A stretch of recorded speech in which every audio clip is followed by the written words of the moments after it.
Olá pessoal, meu nome é Natália Pacheco. E eu sou Heloísa Caetano. E esse é o Rádio Papo.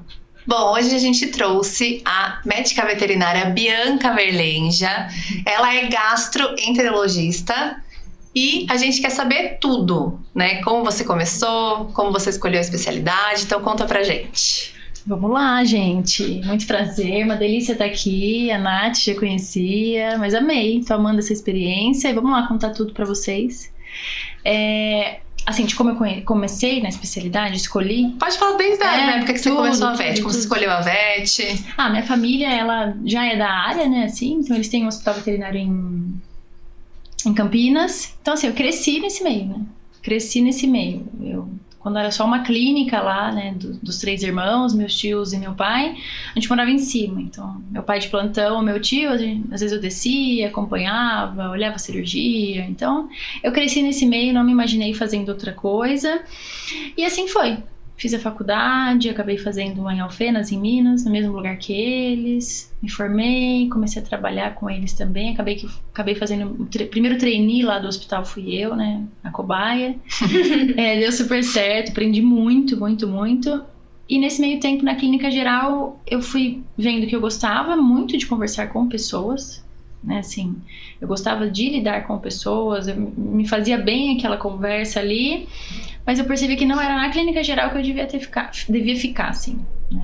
Fiz 6 anos de clínica geral, 7, não me lembro ao certo. Aí chegou um momento que eu falei, preciso ir para algum lugar, porque eu acredito que aqui eu não vou ser feliz, né? Eu preciso estar realmente focada em alguma coisa. E a primeira coisa que veio na minha cabeça, por algum motivo, não sei se é porque eu já tive algumas questões gastrointestinais, assim, eu não sei, eu vejo muito isso de especialista, assim. Mas eu escolhi a gastroenterologia porque eu também acredito que eu atendia muito isso na clínica, né, na rotina, né, dermato e gastro, a gente tem muito isso no dia a dia.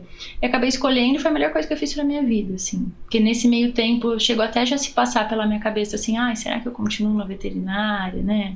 Sério? Será que eu sou feliz? E assim, foi um divisor de águas, assim, hoje eu não desistiria, né, assim, da veterinária, e sou muito feliz. E eu tento incentivar isso hoje com outras pessoas também, sabe?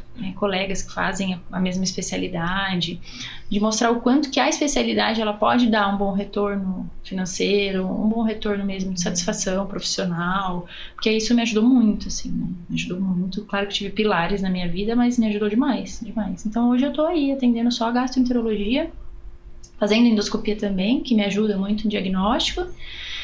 E é isso. Muito bom. E como que foi a sua formação na gastro?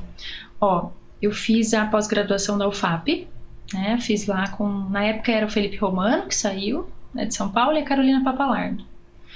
Nossa, aprendi muito com eles, assim, muito. Então acabei ficando esses 2 anos na especialidade, aprendi muita coisa, e o que me fez uma total diferença também foi ter começado a atender no meio da especialidade, né? Hoje muita gente vai fazer a especialidade, acaba falando, eu vou começar a atender só quando acabar realmente e tudo mais. Para mim o que me ajudou muito foi começar no meio da especialidade, começar a atender, porque aí eu tinha muito suporte dos professores. Você tá ali empolgado, você vai na aula, você tira dúvida. Então isso me ajudou muito. E depois eu fiquei um bom tempo, não lembro se foi 2 meses, com o Felipe lá na clínica dele, acompanhando. Então isso acabou me dando muita experiência mesmo, clínica, né? Fora que eu já gostava da clínica geral, mas acompanhar ele foi o que mudou muito, assim, né? Entender a forma como ele pensava e como que eu conseguia conciliar isso com os casos. É uma clínica só de gastro? Ele tem? Ele tem uma clínica só de gastro. Nossa, que legal. Ele atende, se eu não me engano, até onde eu sabia, ele tinha algumas salas que ele alugava para outra especialidade, mas ele tem hoje, se eu não me engano, se eu não estiver falando besteira, além dele, 2 endoscopistas e 5, 6 clínicos gastroenterologistas, né? Então assim, você vai lá, você consegue acompanhar de tudo. Você consegue ver tudo. E a endoscopia surgiu como nesse processo? Foi uma coisa que você sentiu vontade de fazer desde o momento que você falou, vou fazer gastro, vou fazer endoscopia também? Foi. Desde o começo, assim. Eu sempre ficava na dúvida se eu gostava de cirurgia ou não, fiquei nessa dúvida. No fim eu defini que não era pra mim, aquela adrenalina ali do centro cirúrgico. Mas a endoscopia eu sempre gostei de assistir o exame, né? E aí depois que eu entrei pra especialidade, eu sabia que isso me ajudava. Aí que foi mais aí um ponto para eu querer começar a endoscopia, porque assim, você fazer uma endoscopia e você ser só endoscopista, né? assim, a visão de que, vamos fazer esse exame, ok, amostras boas, né? Mas quando você tá fazendo a endoscopia do caso que você atende, você fala, não, calma, deixa eu ver isso aqui. Você já começa a ser parece que muito mais detalhista naquilo. Ou quando algum gastro te encaminha pra você fazer endoscopia, você fala, não, eu preciso ajudar esse cara, né? Esse caso aí tá difícil, não, vamos ver. Então eu sinto essa diferença. E eu vi que ia me fazer falta se eu não fizesse a endoscopia. Até que no começo eu não fazia, né? No meio da especialidade. Depois que eu comecei a fazer, que aí foi que realmente eu tive muito mais experiência. Aí você investiu no aparelho? Aí investi no aparelho, tanto é que assim, tem 2 tamanhos, né? O outro eu tô terminando de pagar agora, entendeu? Investi no aparelho, comecei e dando a cara, assim, né? Não só, porque daí o que aconteceu? Eu fiquei na clínica geral, lá no hospital da minha família, mas lá já tinha uma gastro. 1, 2 gastros que já atendiam, né? Então, assim, eles também não iam tirar elas assim, né? Então, eu comecei a atender em outros lugares e, naturalmente, eu acabei voltando pra lá, né? Uma gastro, que é a Mariana também, que me ensinou bastante coisa, acabou saindo, eu entrei no lugar dela. E aí, foi indo. Mas chegou um ponto, antes de eu engravidar, né? Que daí mudou muita coisa, né? Então, eu tava atendendo em 15 lugares. Nossa! 15 lugares. Eu vim aqui pra Valinhos. É? Loucura, né? Sim. É Loucura, muita coisa. Hoje você só atende lá no Berlândia? Hoje eu só atendo lá no Verlândia em 2 clínicas de 2 colegas clínicas gerais que me chamam, né? Aí especificamente para elas eu vou lá. Mas só lá. No momento eu não consigo voltar para os outros lugares que eu atendi. É muita coisa. E aí foi que eu, tendo a experiência com o Felipe, eu pensei, poxa, olha que legal, né? Tem outras pessoas trabalhando para ele, que ele consegue ensinar a forma como ele atende e tudo que ele tem de conhecimento. E aí foi que antes de eu engravidar um pouquinho, eu comecei a já pensar isso e já comecei a conversar com pessoas para fazerem parte da minha equipe. E hoje é o que eu tenho 2 pessoas trabalhando comigo na parte de gastroenterologia, né? Uma tá comigo, inclusive, lá no hospital, que é a Isabela. Lá no hospital, então daí a gente consegue ter isso, né? Então hoje eu tenho ela me representando assim nas outras clínicas que eu ia e até nas novas, que a gente tá fazendo novas parcerias, né? Olha só, legal. É, muito bacana. Porque agora que você é mãe, sim, está com uma bebê pequena, com 7 você meses, não consegue ficar o dia inteiro trabalhando, atendendo o dia inteiro, igual era loucura antes, né? Não, né? Antes eu saía de casa 8 horas da manhã, chegava em casa às 11 da noite. Nossa, pra responder ainda o WhatsApp, né? Nossa senhora. Que é uma coisa que hoje em dia acaba, né, pegando bastante nosso tempo, né? Então assim, hoje tudo tá um pouco diferente, né? Aí até eu tava falando com a Nath, né, antes da gente começar. Tem gente que você não tá fazendo nada direito. Você não tá sendo mãe direito porque você não fica muito em casa, mas também que você não tá trabalhando direito porque daí você tem que fazer tudo correndo, porque você não tem tempo. Sim. Mas aí hoje eu tô mais assim, parada, assim, tô mais fixa. É difícil. Bom. É melhor, né? E sobre a endoscopia? O que você mais atende, assim, na sua... Na verdade, na rotina inteira, né, da gastro? Assim, o que você mais pega? É corpo estranho mesmo ou outras alterações, tumores? No momento, eu não tô mais tanto aberta a fazer plantão de endoscopia para corpo estranho, assim, né? Claro que se tem um caso ou outro a gente faz, mas justamente pela especialidade, isso foi me levando muito a fazer mais endoscopias diagnósticas, assim, né? Então é mais questão de diagnósticos de doenças autoimunes, úlceras, pólipos, tumores, câncer. Então basicamente hoje a minha rotina maior é essa, é diagnóstico mesmo. Por trabalhar muito com a gastroenterologia, que raramente um vômito agudo vai passar comigo para a gente fazer um raio-x, um ultrassom e ver que é um corpo estranho. Já aconteceu, mas é mais raro. E por ter colegas trabalhando comigo da minha equipe que também me encaminham. Então é mais a parte diagnóstica. E tá dentro de um hospital, né? Exatamente. Isso conta muito. Muito. Já vai mais rápido pra você, muitas vezes, né? Tudo mais rápido, porque daí o pessoal da clínica geral, que são muito bons lá, então às vezes eles mesmos já vão se virando, né? Mas quando aperta, eles vamos caminhar, já tá aqui, né? Então hoje a gente já conta lá com gastroenterologia de segunda a sexta. Todos os dias você tem lá, né? Justamente pra ajudar. E vem encaminhado de hospitais, outros hospitais. Vem encaminhado de outros lugares. Hoje a demanda também está muito alta de outras cidades, né? Hoje mesmo atendi Cosmópolis, Itupeva. Então o pessoal tem vindo também de cidades menores, assim.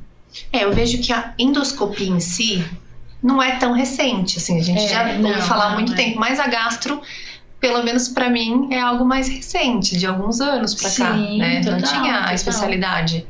Então, acho que era mais a parte de endoscopia, corpo estranho, um diagnóstico ou outro mais complicado, mas acho que hoje em dia é muito mais fácil diagnosticar algumas doenças que a gente Não via no raio-x, Não via ultrassom? não via no ultrassom. Ou se via, desconfiava só, né? Na isso tomo, mesmo. aí talvez começou a crescer, né? O diagnóstico Isso, de algumas alterações esofágicas, gástricas. Isso. Com sinceridade, eu vou lembrar na minha época de clínica geral. Aqui em Campinas, tinha 2 gastros que a gente indicava uns 7 anos atrás, 8. Agora você deve ter o quê? Uns 10 em Campinas. Sério? Tudo Pra mim isso. ainda é meio desconhecida essa área também. Pra mim Em também. Campinas, deve ter uns 10, assim. Então, assim, cresceu bastante. Eu conheço a Godoy Vet, que é do Rio. Do Rio, a Raíssa. É, Raíssa, né? isso. Que eu sigo ela já faz um tempo. Ela tá no centro lá, né? Sim. É. Que também é mais recente, assim, o centro, né? Específico. Porque ela posta lá, parece lindo. E aí você, que eu conheço essa mais. que mandou da CLT, que ela é advogada, a Raíssa atendia ela por eu tô lembrando Telemedicina? aqui, telemedicina, se eu não me engano. Ai, que legal. Se eu não me engano. Pra gente ver como não tem tantos, né? É necessária a Às vezes a telemedicina. pessoa nem acha ali, né? Viu no Instagram, achou mais fácil esse, mas é bem recente. Tanto é que, assim, parte dos diagnósticos da gastroenterologia também tá difícil hoje em dia, assim, não é tudo comparado com o humano que a gente consegue dar a resposta ali na hora, né? Fazendo essa medicina comparada, né? Porque eu sei que a veterinária evoluiu muito, assim, Sim. a parte Sim. de imagem, então, de vocês, mas a parte diagnóstica, assim, tem bastante coisa que às vezes falta ainda pra gente, bater o martelo, sabe? Sim.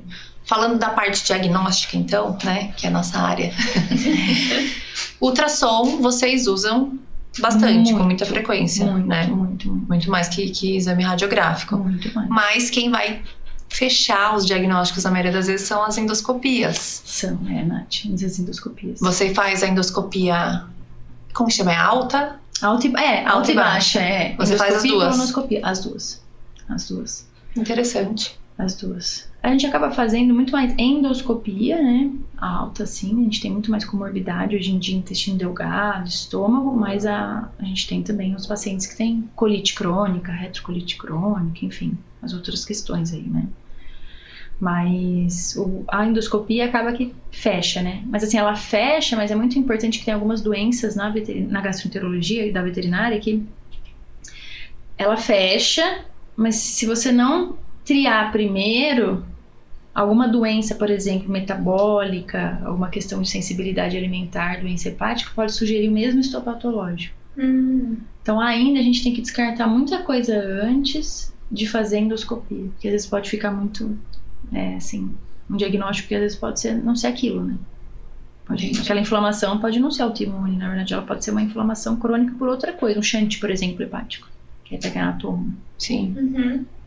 E nesse sentido, o papel da tomo, você pede bastante indicação, você manda mais, ou você acha que nesses outros exames, né, ultrassom e endoscopia, acaba saindo mais? Eu tenho muito... Ultrassom, eu acabo lidando muito bem com ultrassom, porque eu acredito que, assim, a tomografia também demorou um pouco para chegar na veterinária, assim, né, de falar, nossa, estamos usando muito. Então eu acredito que o ultrassom nosso ficou muito bom, né, assim, vocês olham tudo. Vai fazer um ultrassom humano, não tem nada escrito, medida de intestino, estômago, eles não olham, né? Então é bem diferente. Então o ultrassom me ajuda muito. Por exemplo, às vezes tem questões de vesícula biliar que eu penso, putz, será que eu vou fazer uma tomografia? Mas eu penso, nossa, mas é tão pequeno o animal, né? Às vezes não vai me trazer tanta informação, às vezes compensa mais eu ir lá naquele ultrassonografista que eu sei que tem experiência e paciência e me ajuda. Então assim, eu peço bastante tomografia justamente para fechar doenças hepáticas, assim, ou como a Nath falou, doenças esofágicas, enfim, malformações, mas ultrassom eu uso muito. Acho que acredito que todos os meus pacientes saem com pedido de ultrassom. Até da doença inflamatória intestinal, né? O diagnóstico ele é muito mais ultrassonográfico do que tomográfico. Totalmente. Né? E totalmente. Qual que é a sua rotina em relação a essa doença? Eu sempre falo isso, às vezes até para os tutores, Nath, assim, por mais que o gastro, ele atenda às vezes doença de boca, esôfago, estômago, né, trato gastrointestinal mesmo, fígado, vesícula biliar, pâncreas, 90% do que eu atendo são doenças inflamatórias intestinais. Então é com aquele tutor, com aquele paciente que tem a doença crônica e que não vai ter cura, provavelmente. Né? Raramente a gente tem uma remissão da doença ou uma cura da doença, né, clínica. Então é isso, 90%. Depois doenças de vesícula biliar, doenças de fígado, e aí vai descendo, sabe? Acredito que seja isso, mas doença inflamatória intestinal é o que eu mais atendo, né? Em felinos ou tem alguma raça de cão específica que você atende muito? Mas, não, felinos e cães. Eu acredito que hoje eu atendo mais cães do que felinos, assim, mas eu tenho meus pacientes felinos. E hoje em dia não tem isso de Não raça. tem de raça? Assim, é claro que assim, a gente vê muito Yorkshire. Toyzinhos. Exatamente, malteses, os bulldogs, os braquicefálicos da vida também, muito, mas não tem hoje. Assim, o índice de pacientes sem raça definida, né? Tem, assim, felino e cão, assim. Então, eu não tenho. E Não, qual não que tenho. é o principal sinal clínico que esses pacientes apresentam? Assim, isso é mais até para os tutores, sabe? Para procurar um gastro. Assim, o que chama atenção? Bem legal isso se vocês perguntarem, porque às vezes o pessoal acha que a doença inflamatória intestinal é só com vômito e diarreia. O paciente, às vezes, ele pode ter uma doença... O que é a doença inflamatória, né? Vou falar assim, que às vezes até se tem um tutor assistindo, né? A doença inflamatória intestinal, a gente pegou esse nome dos humanos, né? Os humanos têm as doenças... Não sei se vocês têm alguma doença inflamatória intestinal. Graças não, a Deus. Graças a Deus, né, gente? Mas assim, o humano tem a classe das doenças inflamatórias intestinais, que aí entram duas doenças que são a retrocolite ulcerativa, entre outras, a doença de Crohn, que é um caráter meio autoimune, alimentar, estilo de vida.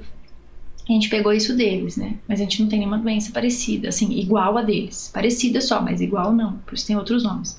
Mas é que hoje em dia a gente nem chama mais, nem está mais começando a chamar de doença inflamatória intestinal. A gente tá falando da enteropatia crônica para parar de ficar lembrando muito do Crohn deles, né? Daquela outra questão. Mas enfim, às vezes a gente acha que é só vômito e diarreia, mas às vezes o paciente ele só tem falta de apetite. Porque ele tem uma digestão lenta por conta de uma doença inflamatória intestinal. Ou às vezes aquele paciente ele tem constipação por conta de uma doença inflamatória intestinal, né? Uma inflamação crônica ali no colo. Sinal de refluxo, né? Então o paciente hoje em dia ele tem refluxo. Então aquele paciente que lambe muito lábio, aquele paciente que de manhã acorda sem fome. Né? Ele não tem fome porque assim, ele jantou 8 horas da noite, só que ele tem uma doença inflamatória que a digestão dele é tão lenta por conta disso tudo, que a digestão, o alimento que era para sair do estômago de 2 horas, para ir pro duodeno ali, sai em 12. Então é 8 horas da manhã, às vezes, 6, ele não tá com fome, porque tem comida ali ainda. Isso que tem paciente que às vezes demora mais ainda. Às vezes o paciente que não tem apetite de manhã, seletividade demais para comer, lambe muito lábio, arrota demais. Tem paciente que fica sem voz por conta de refluxo, né? Então, às vezes eu tive uma gatinha, né, a Geni, são muito queridos. Ela ficou rouca de refluxo, de vômito crônico, né? Então, vômito amarelado ou com ração ou com comida, uma barriga barulhenta, produzindo gás demais. Então, não necessariamente vai ter o vômito e a diarreia. Um paciente, às vezes, que come grama em excesso, né? Como um intuito de dar tirar um pouco dor ali de estômago, da parte gástrica. Então, seria mais basicamente isso, assim, nada muito relacionado a vômito só e diarreia. É um contexto muito geral, assim. E normalmente reflete no score corporal dele também? Você percebe alguma diferença? Ou até em pelo? Ah, totalmente. Às vezes aquele paciente começa a ficar com pelo ralo, sem brilho, cai pelo. Eu vejo, não sei porque assim, mas provavelmente por uma parte metabólica, a ramela começa a ficar escura, começa a ficar mais escura.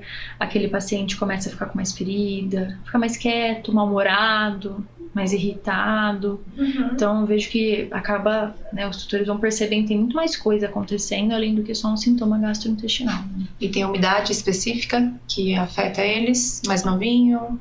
Não tem, Não? assim. Eu acredito que a idade média, assim, é adulto, né, dos cães e gatos adultos, então entre 2 aí, 3 anos, até 5 anos, é a faixa etária que eu mais atendo, mas hoje em dia, às vezes aquele paciente, ele passou por algum estresse tão grande ali, né, que ele acaba, relacionado a alguma doença, que ele acaba desenvolvendo ou secundariamente uma doença autoimune ou inflamatória intestinal, ou às vezes ele já tinha aquilo dentro dele, precisou de um gatilho para a doença se manifestar, né? Geneticamente ele já tinha essa predisposição, que às vezes o que muito tutor não entende, né? Nossa, mas ele nunca teve nada.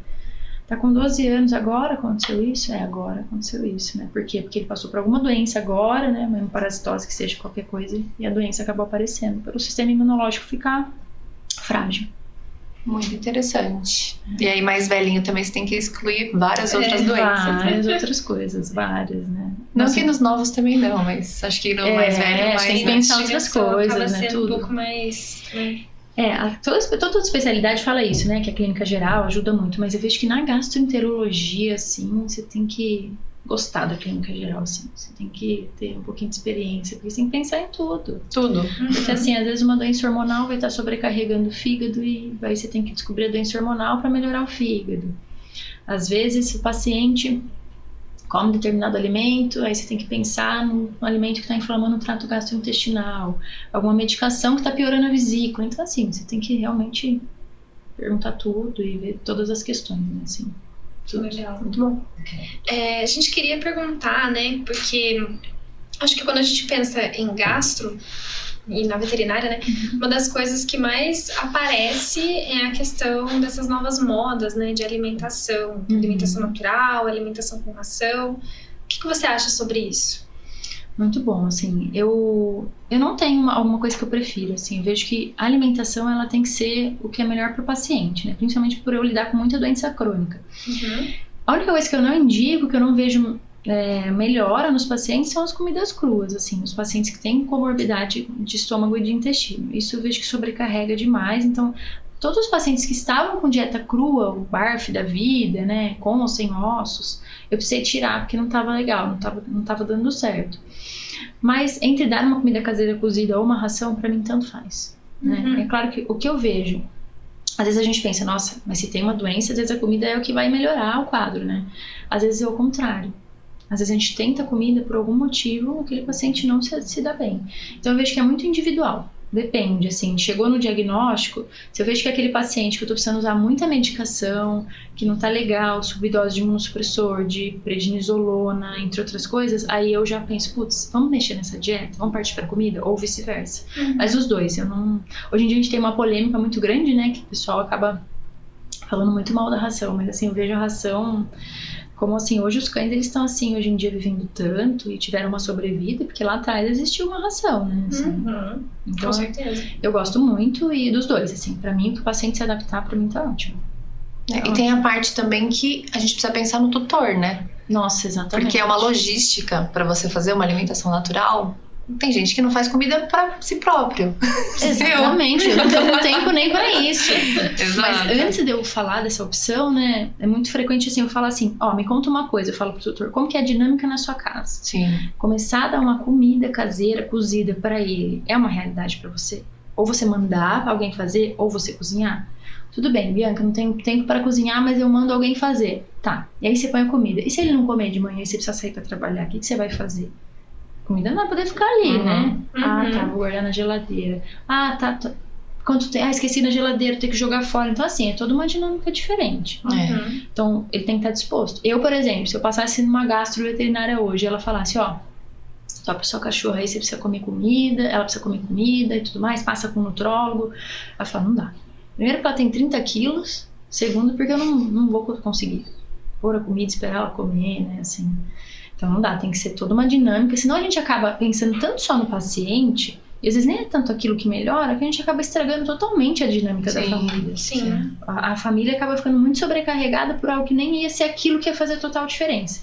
É claro que quando é uma coisa vital, eu falo, não, agora a gente tem que tentar essa alimentação. Mas às vezes não, a gente tem que ir se adaptando, né? Tem que se adaptando. E acho que tem essa questão que você falou, né, sobre passar com um nutrólogo, né? Porque sim. eu acho que tem algumas modas novas na internet, né? A pessoa às vezes vê algum post em algum lugar.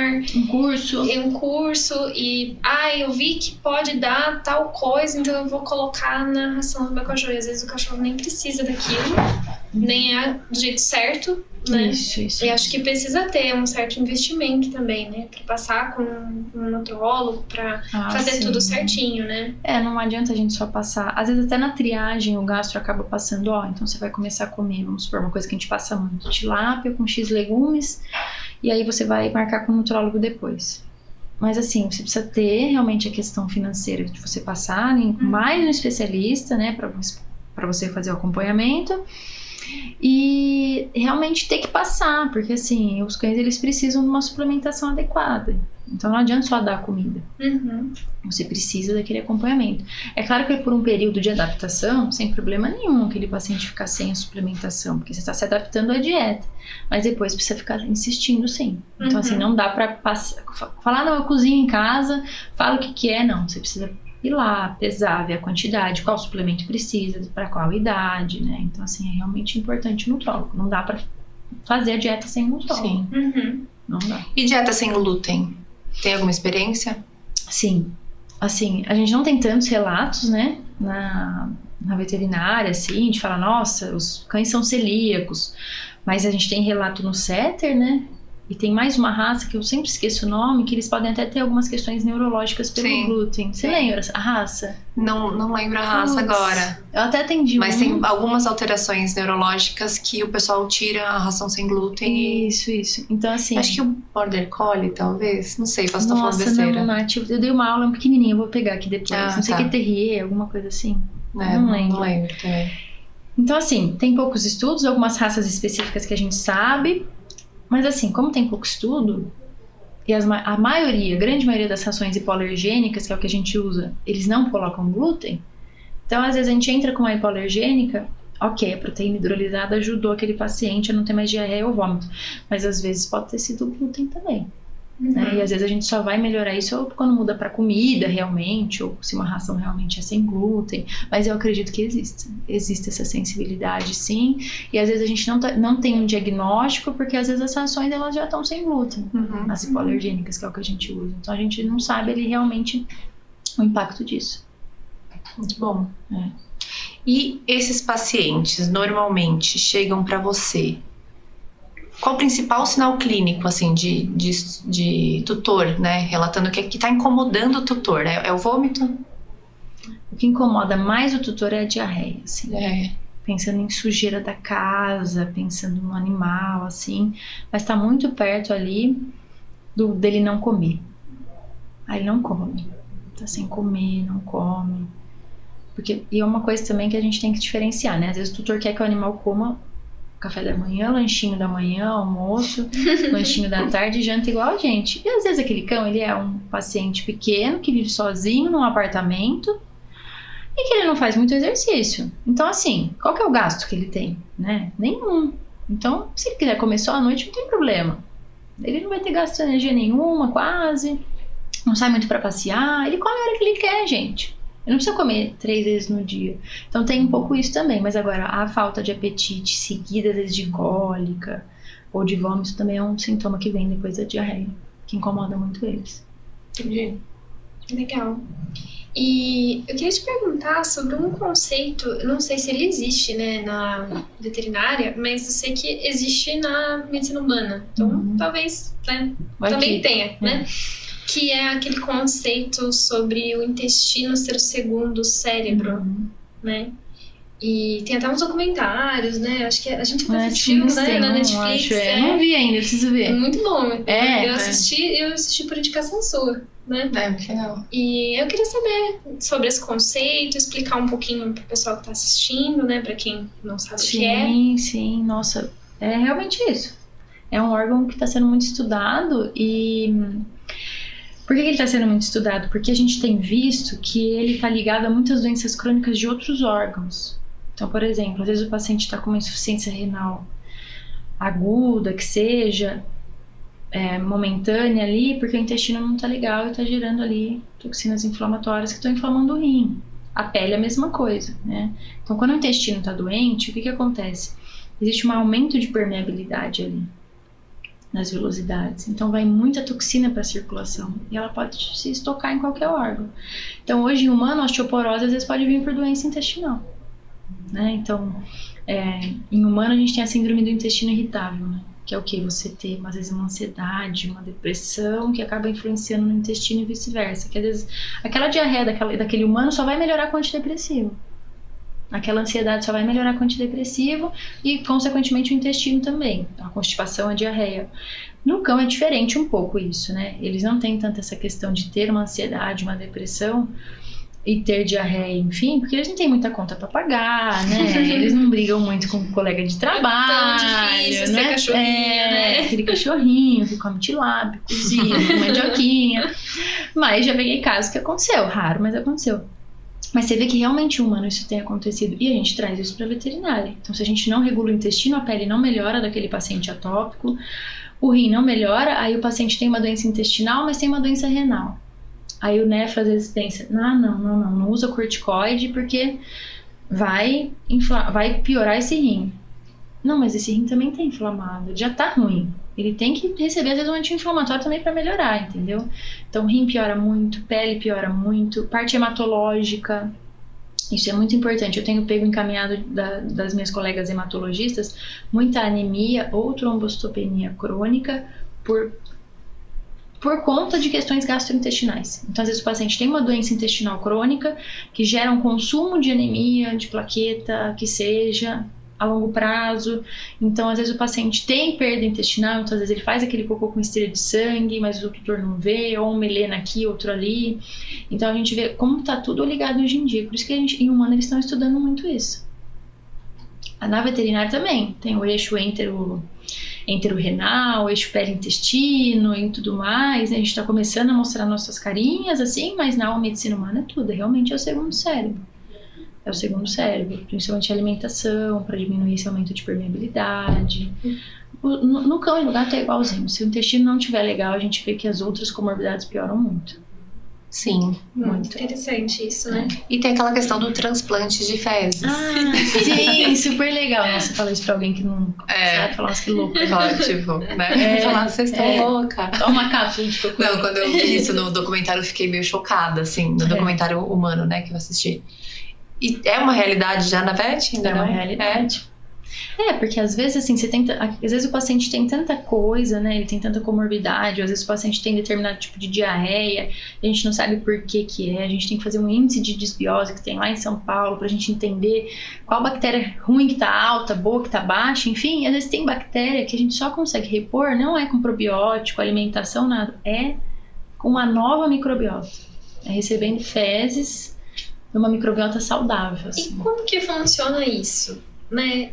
Explica pra gente, porque... Tem algum laboratório que faz essas cápsulas? Como que é? Então, assim, no Brasil ainda, até onde eu sei, não foi autorizado a cápsula, assim. Tá. Então é por sonda. Direto no reto, no cólon, até no cólon transverso, se eu não me engano. Então, o que acontece?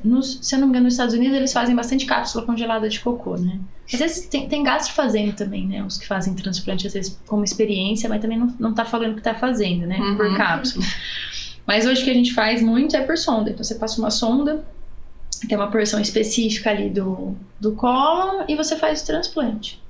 Às vezes precisa de 1, 2, 3, né? Ou às vezes realmente aquilo não é o que vai melhorar. E como escolhe esse doador de fezes? Esse doador, por exemplo, eles falam, né, na diretriz que a gente tem, que a escolha do doador tem que ser como se fosse um doador de órgãos mesmo, assim, né? Então, assim, esse paciente tem que ser testado para doenças infecciosas. Ele não pode ter nenhuma comorbidade, porque a gente pode passar célula cancerígena, doenças hormonais, enfim. E ele tem que ser testado para protozoários, ele tem que fazer o índice de disbiose, porque ele também não pode ter bactéria ruim em excesso, boa em pequena quantidade. Então você faz essa classificação, você escolhe uma faixa etária ali de cães adultos e você vai coletando cocô, estocando, tem um preparo, né, uma diluição específica que você faz, não tem muito segredo, né, assim, pensando na dinâmica, e aí você coloca a sonda e faz via retal. E às vezes tem paciente que melhora. Acordado, não precisa sedar. Claro, aquele paciente endócio sim, mas normalmente não é aquela coisa dolorosa, né, assim, é um cômodozinho, mas que assim, é rápido. Que legal, né? Futuro. Tem hospitais em São Paulo que já estão começando a usar o transplante de microbiota fecal para tratar a gastroenterite aguda, né? Então, às vezes aquele paciente chega lá com uma gastroenterite por indiscrição alimentar, ou às vezes até tá com protozoário, mas a gente quer ajudar, eles vão e fazem o transplante de microbiota. Assim, aqui em Campinas não tem ainda um local. O pessoal da minha equipe, a gente até tá estudando para colocar isso aqui. Mas eu vejo que ainda é muito para doença crônica também. Doença crônica que eles estão indicando mais, assim, esse transplante. Muito legal. Muito doido, né? Muito doido. Muito Quem legal. que pensou nisso pela primeira vez? Na verdade, devem ter pensado nisso há muito tempo, mas falaram, tipo, não vou falar. Ninguém Ninguém vai querer. É igual quando você fala pro tutor, em última hipótese, a gente faz um transplante fecal. Nossa senhora, Tipo, Deus que me livre. Deus que me livre. Você vai fazer ele comer o cocô do outro? Como assim? Cápsula? Não. Não dá. E medicina integrativa? É utilizado nesses casos, em doenças gastro? Olha, Nath, assim, a gente não tem tanta comprovação científica disso, mas aquele paciente, por exemplo, que ele tem uma doença gastrointestinal, ele pode se beneficiar, por exemplo, de uma acupuntura, que mais? De uma ozonoterapia, de alguns tipos de nutracêuticos. Então, assim, tem coisas que a gente consegue sim, mas não é o foco principal, né? Eu falo que assim, é a cerejinha do bolo, assim. A gente fez tudo. A gente quer ver se a gente tem mais alguma coisa. Vamos para integrativa, vamos ajudar, né? Vamos ver o que mais a gente pode fazer pelo paciente. Dá pra gente associar a integrativa, sim. Legal. E tumores? Porque eu tive um cachorro, um Basset Hound, que ele teve um tumor muito, muito grave, assim. Foi muito agudo o quadro. Em estômago. Mas acho que eu já pesquisei, assim, e não é comum, né? Eu acho que era um linfoma. Era um linfoma no estômago. Eu pesquisei na época, era super raro isso.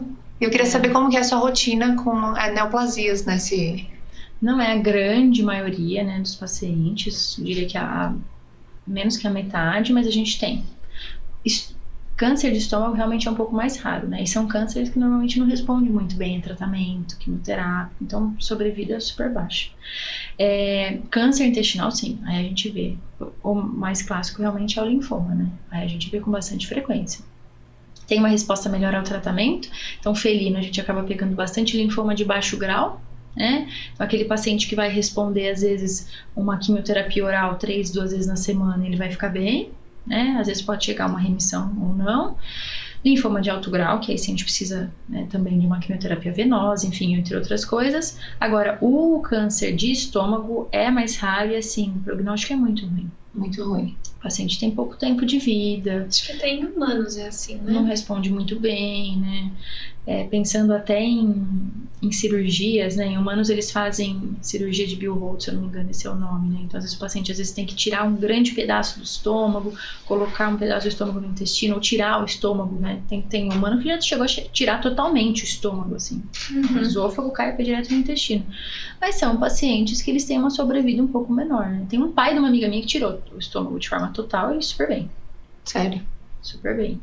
Agora, é mais reservado, assim. Principalmente porque eu acredito que na veterinária existe muito ainda deixa do jeito que tá, já tem 10 anos, tá vomitando, deixa assim. Mas a gente nem sabe que tinha, a gente não tentou uma cirurgia, então acho que a casuística é baixa também de sucesso por não pegar muitos casos, pra gente ainda ter muito uma cultura na veterinária de, é normal. Tipo assim, gato, sim, né? É normal gato, felino vomitar.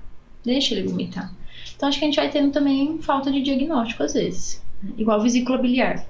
Ninguém quer operar, né? Clínico geral. Ninguém quer tirar a vesícula biliar. Por quê? Porque criou-se uma cultura na veterinária em só tirar a vesícula biliar quando ela dá problema e quer romper.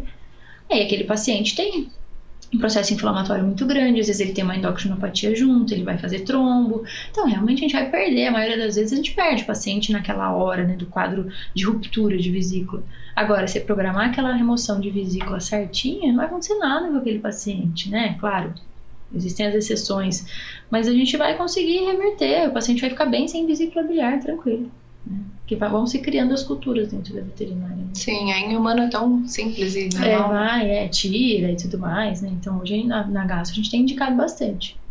Você falou no começo que a gastro, ela aborda desde a cavidade oral, é isso? Isso. Acho que isso é um ponto que você podia falar, porque eu acho que não é de conhecimento geral, sim, assim. Sim. Às vezes a gente tem, por exemplo, pacientes felinos, principalmente, que têm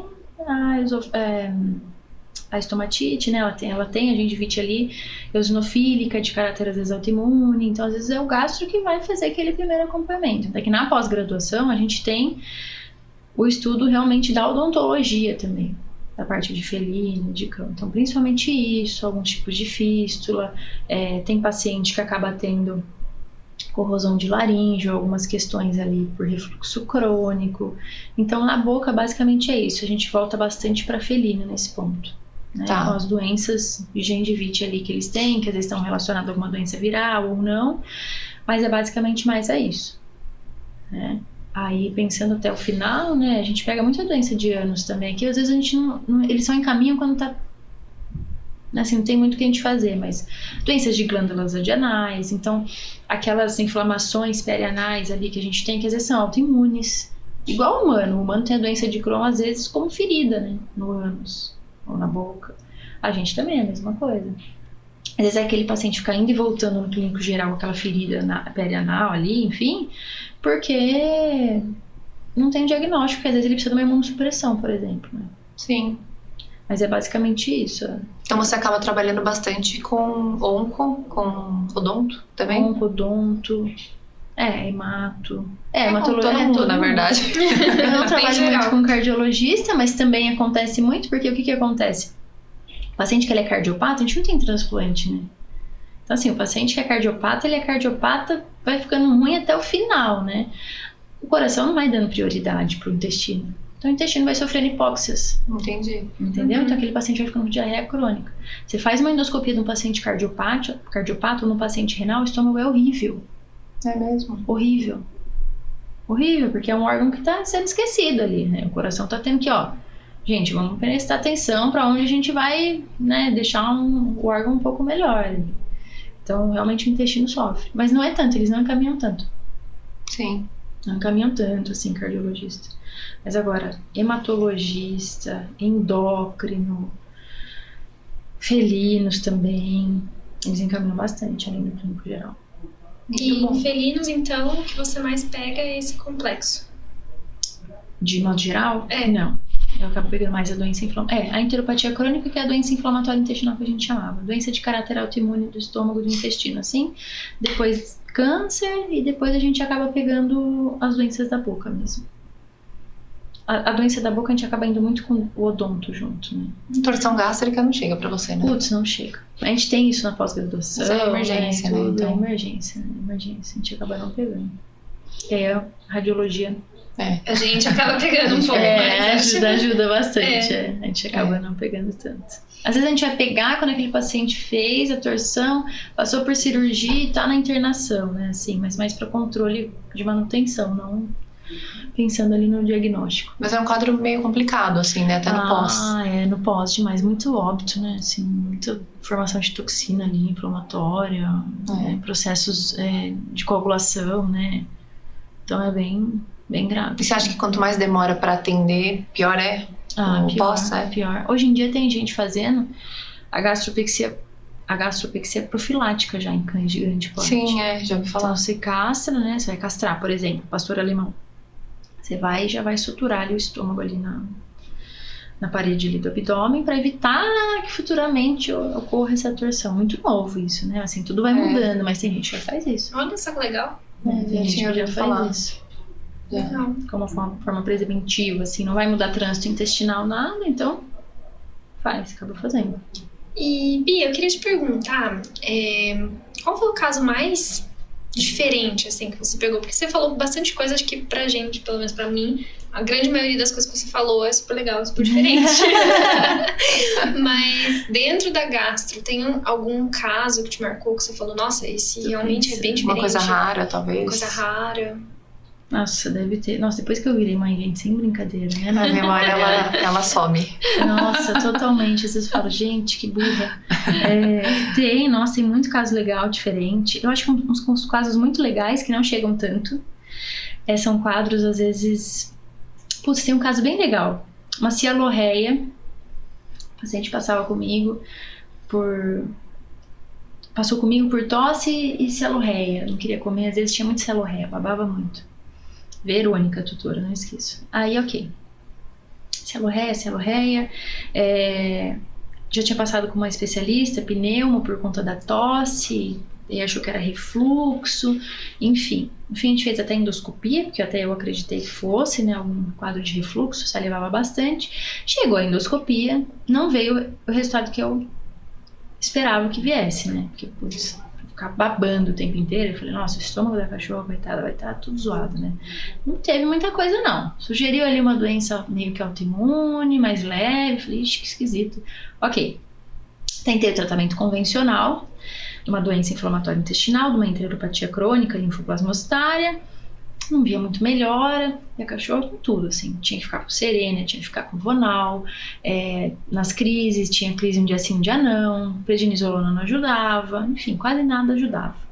Aí teve um dia que ela me mandou, tava 8 horas da noite, eu tava no hospital, terminando de atender, ela me mandou um vídeo dela vomitando, que ela também começou a vomitar, babando, fazia uma poça, ela ficava deitada, ficava uma poça. Eu falei, vem aqui no hospital, eu tô aqui agora. Aí eu fui e apliquei, acho que foi fenobarbital. Porque existe uma condição, uma cialorreia responsiva a fenobarbital, né? E existem doenças neurológicas que geram cialorreia e algumas questões e disfunções de trato digestivo superior. Peguei, apliquei intramuscular, falei, amanhã de manhã você vai me falar como ela ficou. Ela me mandou um vídeo da cachorra pulando, brincando de manhã e sem nada. Nada. Não tinha nada ali. Então assim, eu falei, putz, isso é um sintoma neurológico, né? Então ela tá tendo um sintoma neurológico, então não sei se esse é o modo dela de ser uma convulsão, enfim, ou alguma outra questão, mas ela respondeu ao fenobarbital. E às vezes essa resposta da cialorreia ao fenobarbital, você não acha causa de base. Você só acha que responde. E aí eu encaminhei pro neurologista, a neurologista indicou ressonância e tudo mais, tal. Essa tutora mudou de cidade, enfim, foi dando seguimento, precisou realmente do fenobarbital. Chegou num ponto que ela falou, não consigo fazer ressonância agora, foi deixando, essa paciente chegou, no final tinha um tumor na cabeça.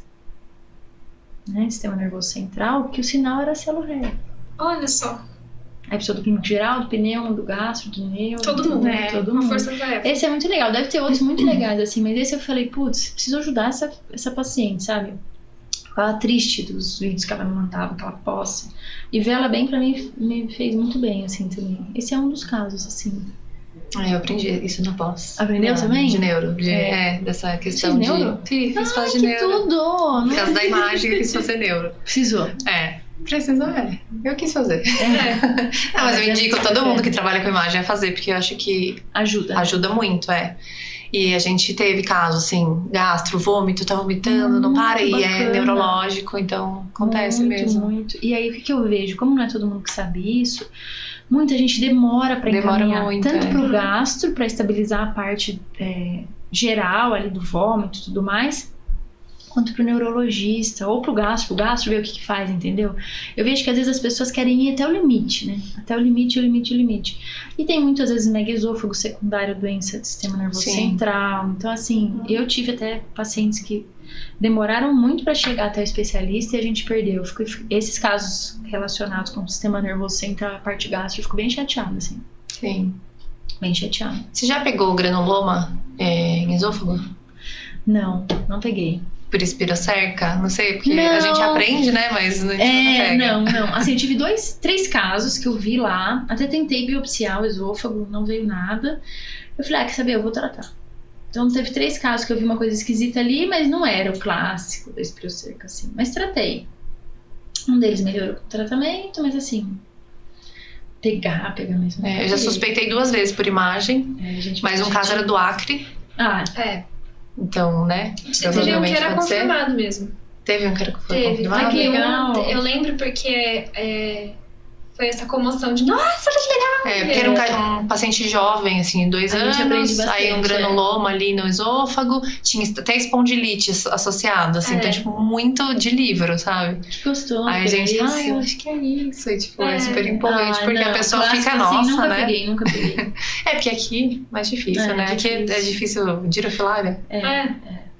Não, totalmente. Mas a gente trabalhando com teleradiologia, a gente atende Brasil inteiro, então... Desafiador, né, tem muito lugar que a gente atende que, tem girofilária, tipo, já sabe, então, né, do Rio, comum, lá da vocês têm que fazer o laudo, mas também levar em consideração a clínica que enviou, né? Isso, Desafiador também pra trabalhar com tele, né? Tem muita clínica que é trauma, né? Tipo, só atropelado, dependendo da região.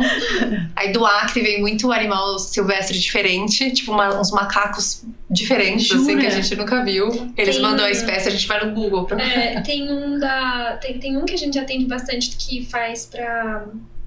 como que é o nome? Eu acho que é Bahia, se eu não me engano. Nossa, eles pegam tudo. Que foi dos Bugios, que eles trabalham em parceria com um parque de conservação, sabe?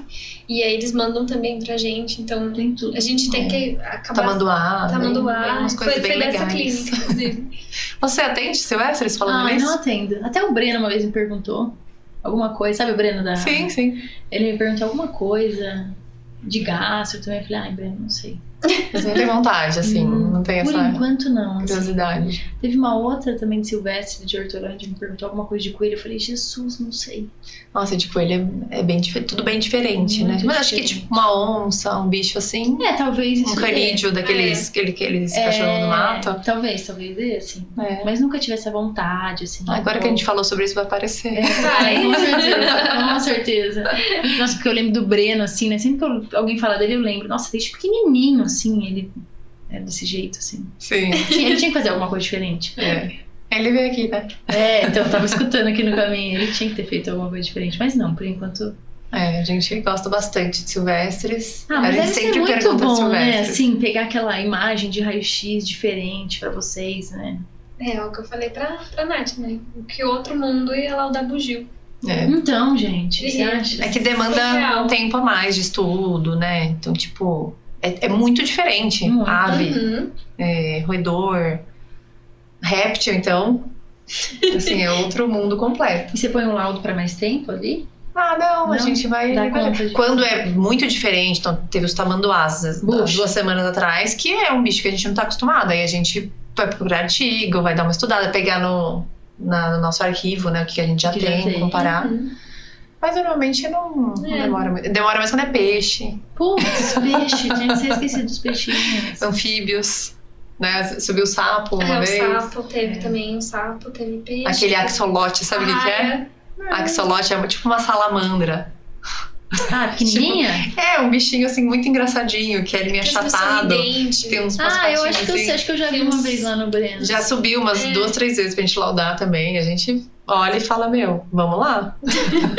Nossa, gente, calopsita, pelo amor de Deus. Minha calopsita foi lá. No Breno, a gente Foi, se fez internada. raio-x, a gente que laudou. Tem lá. Fez raio-x. Então a gente que fez o laudo, nossa equipe. Calopsita, doideira. Você fica assim, né, gente? Quanta coisa que tem pro animal, né? Sim. Vai ser muito bom, muito bom. Não, o mundo veterinário hoje é fantástico, Não, assim, tem demais, muita demais. área. Sim. Muita. Que ainda tem o mundo dos grandes animais que a gente, assim, é zero envolvido. Então, tem isso ainda. Não, mas da calopsita eu fiquei chocada, porque eu cheguei lá no Breno e ele, tem que fazer raio-x, exame de sangue, você tá dando alimento errado, você vai ter que internar. Eu falei, tudo isso eu não acredito.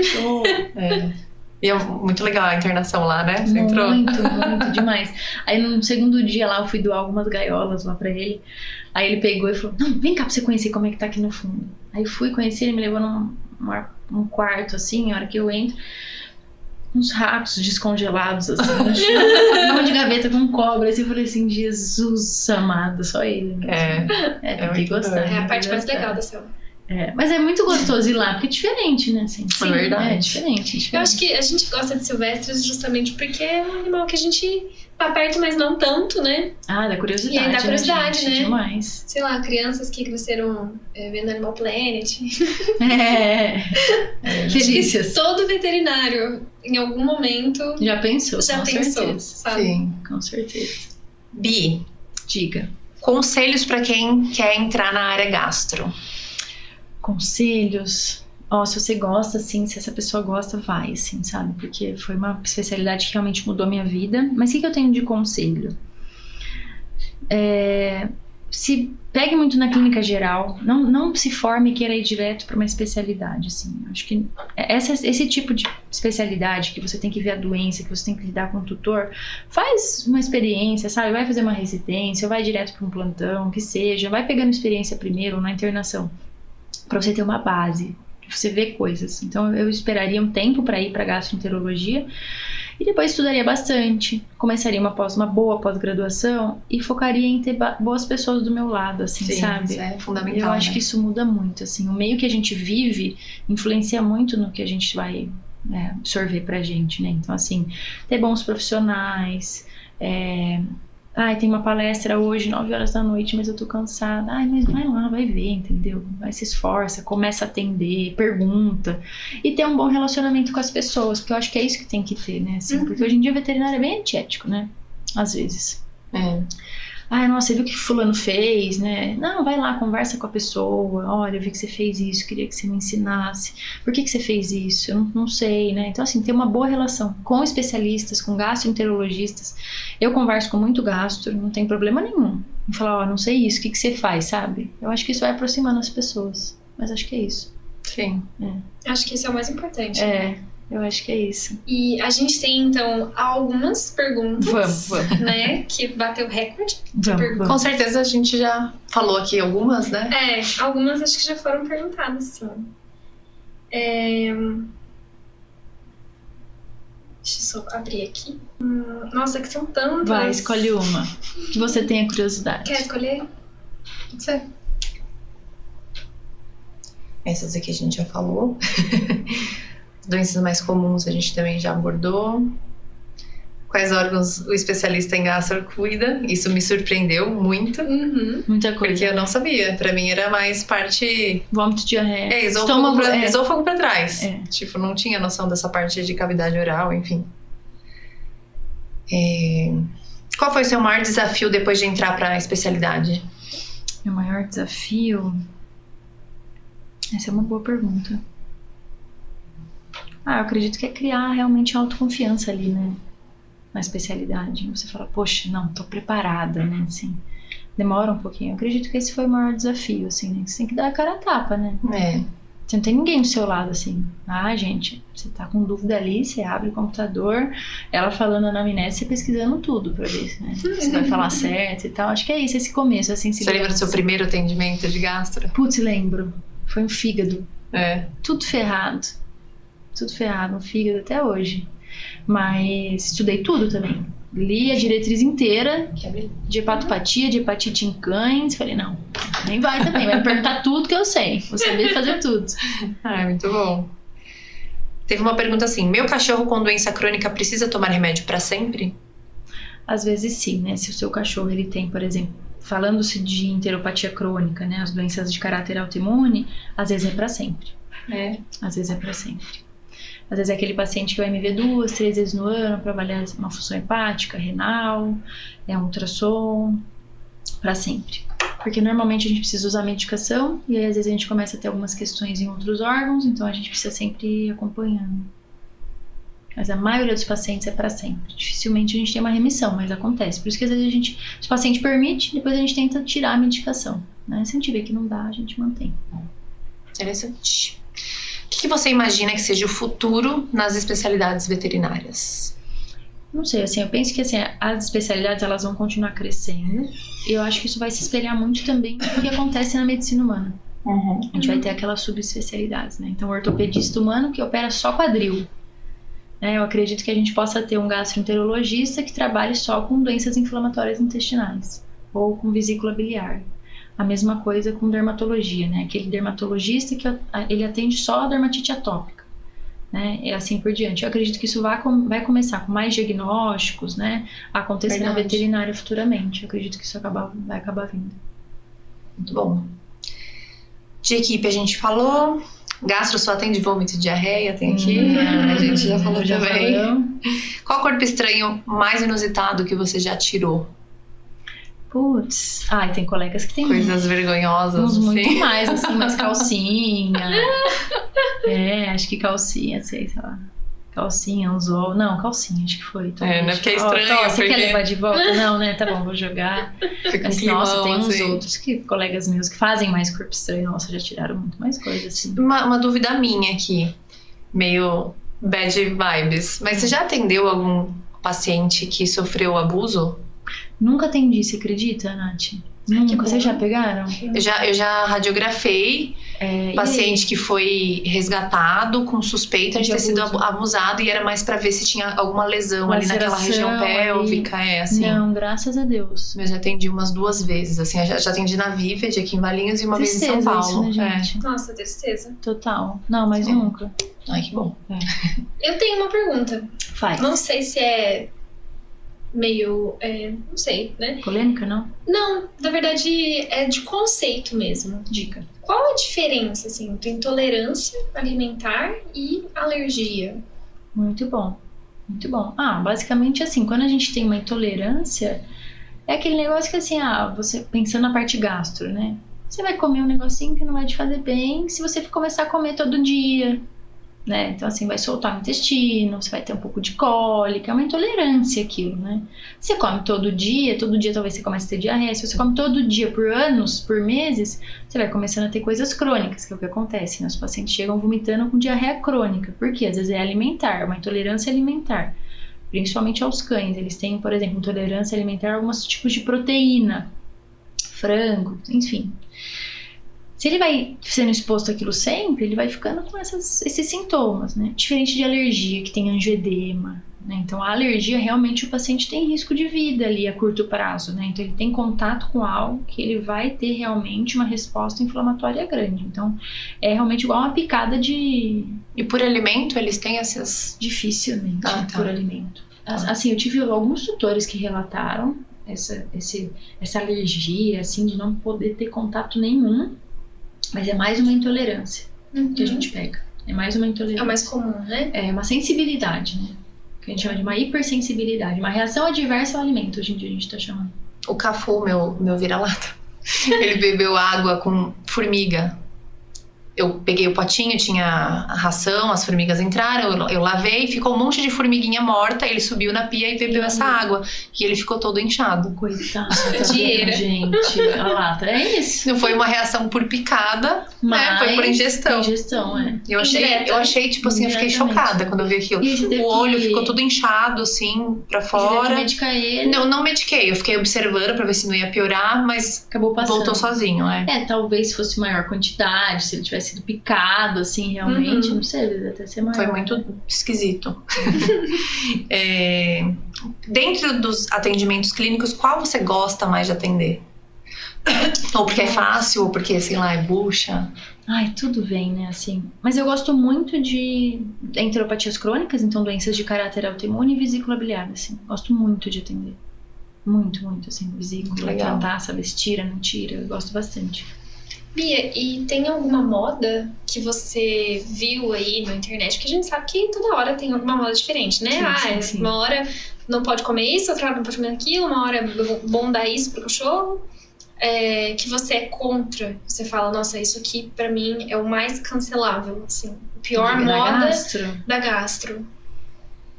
Deixa eu pensar, pior moda...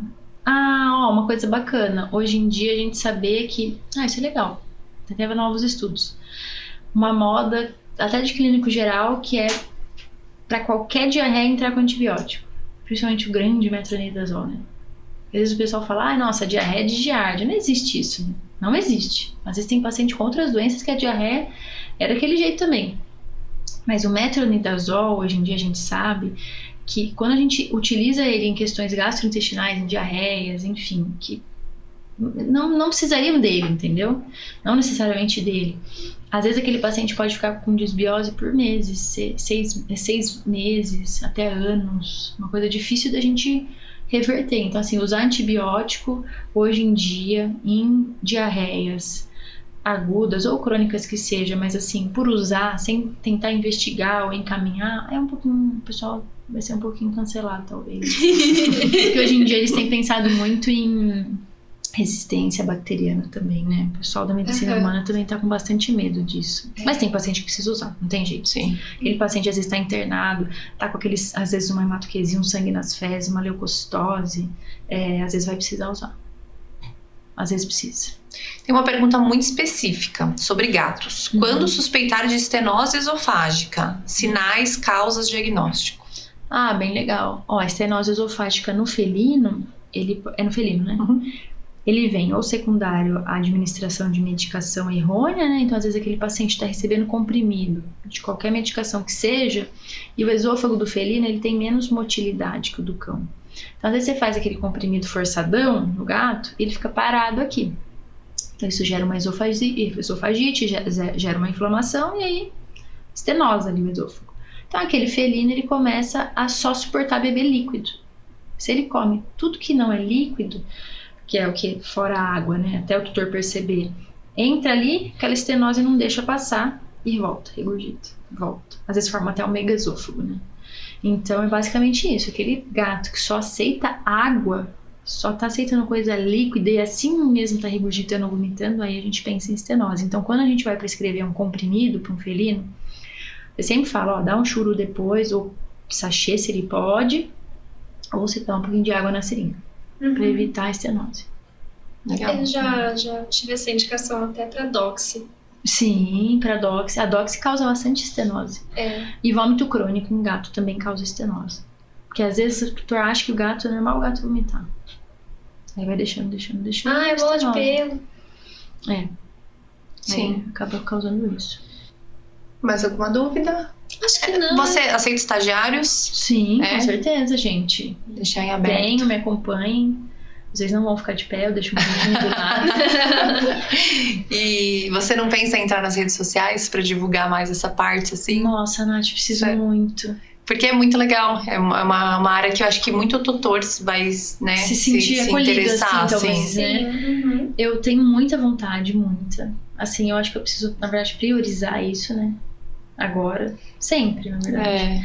Mas tenho muita vontade. Eu tenho muita vontade de verdade, assim, de fazer um grupão no WhatsApp com todos os meus pacientes, tutores. Falar, gente, conversa aí. Pra vocês entenderem que, assim, tem gente que tá muito bem, tá, sabe? Tem caso pior, que é assim. Mas isso eu tenho muita vontade de ter grupo com meus tutores, Sim. todos, sabe, no WhatsApp. Pra eles irem conversando até, né? Porque às vezes vira uma frustração pro tutor. Nossa, o que eu fiz de errado, né? Vou ter que dar medicação o resto da vida. Será que fui eu que fiz alguma coisa?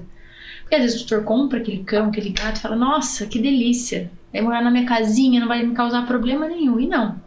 Geneticamente a gente foi mudando eles. E eles estão tendo doenças parecidas com a nossa. Então, dá trabalho. E às vezes a gente tem que, você me perguntou, né, da comida. Às vezes a doença inflamatória intestinal são pacientes que precisam de 1, 2 imunossupressores, 5 medicações, tem mais de uma comorbidade junto, então às vezes a dinâmica da família começa a ficar difícil, né? Aquela família teve tutor, já chegou chorando pra mim, entendeu? Porque é muita medicação. Imagina você, Nath, 2 filhos, um cão com doença inflamatória intestinal, você tem que dar 2 medicações de manhã, 3 à tarde ou 3 à noite, só pode comer determinado tipo de alimento, não pode vacinar porque toma imunossupressor, tem que acompanhar só com titulação, e sabe, assim, acaba ficando estressante. Então, assim, eu acredito também que a gente precisa de profissionais que acolham essa família. Às vezes eu vejo que vem tutor pra mim pra isso, assim, pra gente entender assim, não, tira essa medicação, não vai precisar dela, sabe?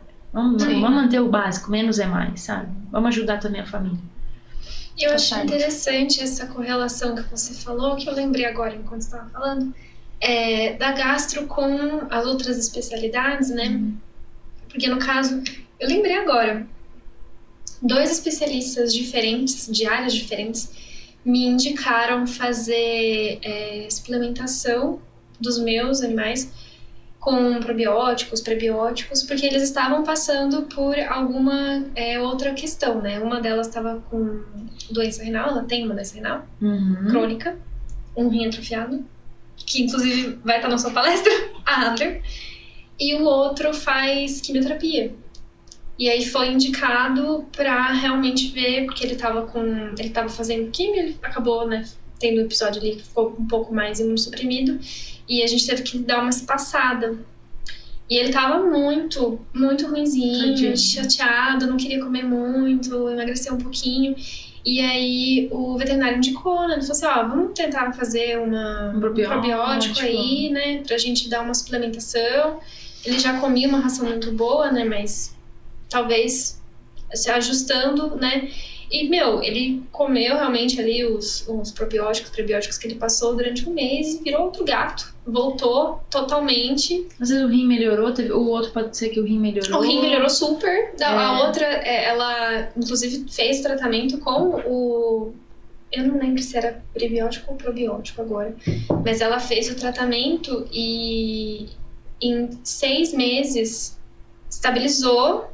Não teve mais... Às vezes você nem precisa de outras medicações mais potentes. Ela nem precisei trocar a ração, sabe?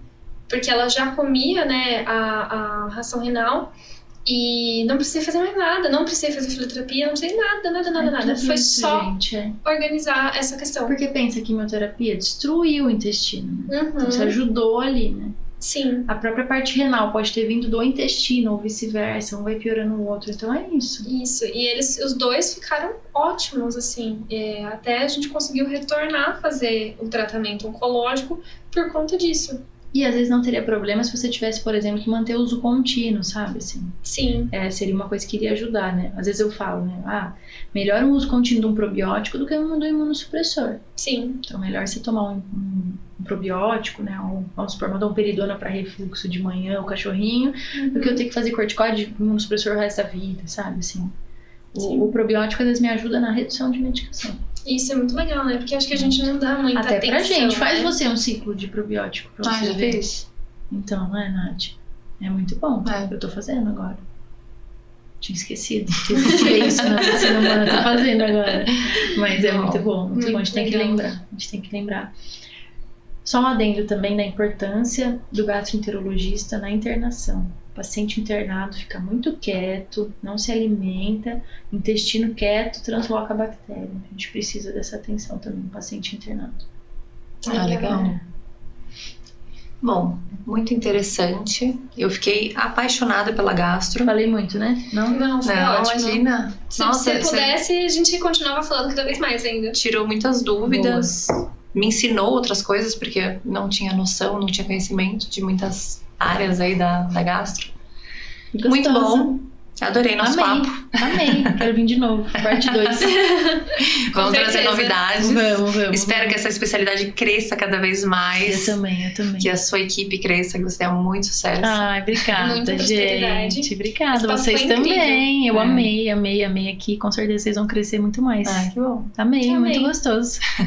Obrigada. Então, muito obrigada, pessoal, pela audiência e até mais. Tchau.